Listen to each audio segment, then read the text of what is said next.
ថាតាមលោកគ្រូកាយាក៏ការយកកាយយកតាមយកសាយ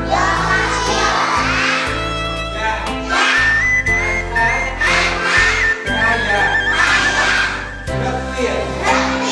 អាសាក៏រកក៏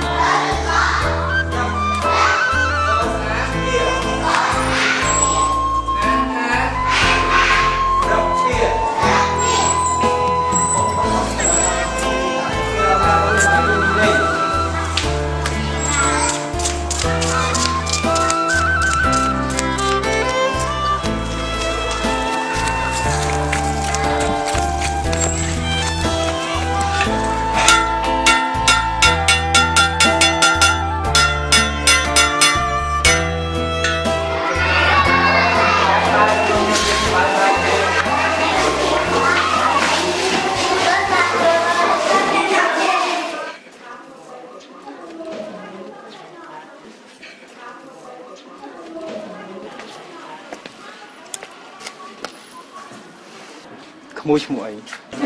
ឈ្មោះការណែហើយផ្ទះក្មួយណែណាចូលភូមិណាចុះហេតុអ្វីបានក្មួយតែងតែមកនៅទីនេះអញ្ចឹងក្មួយចូលចាំគេដែរតែខ្ញុំ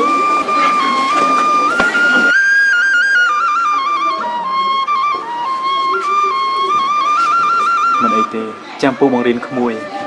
ពូជាមនុស្សម្នាក់ដែលបង្ហាញផ្លូវដល់ក្មេងៗឲ្យគេទៅដល់គោលដៅនិងក្តីប្រាថ្នារបស់ពួកគេវាសនាក្មួយនឹងមិនដូចពូឡើយ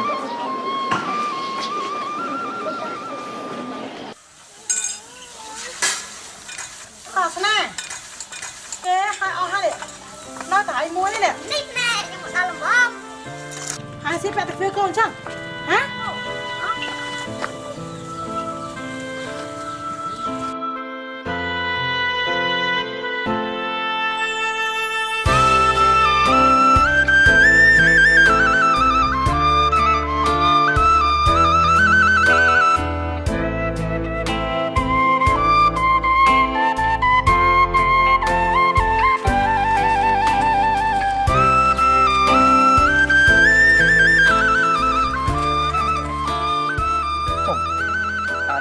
ឲ្យមើលគោទៅណាវា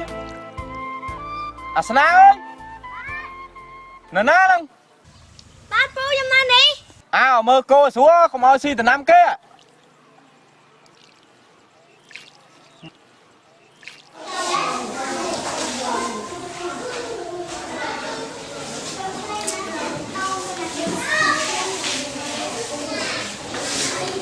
តែកូនៗទាំងអស់គ្នាធំឡើងចង់ធ្វើអ្វី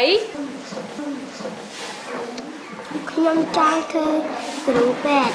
ដល់តាំងចុះអ្នកផ្សេងទៀត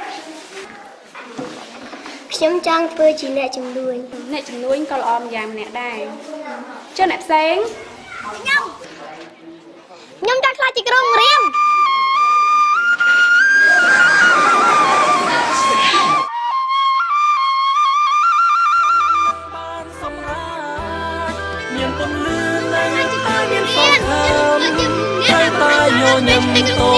ខ្ញុំគឺជាមនុស្សនៃក្តីសង្ឃឹមរបស់ពួកគេក៏បន្តិចដើម្បីក្តីស្រមៃ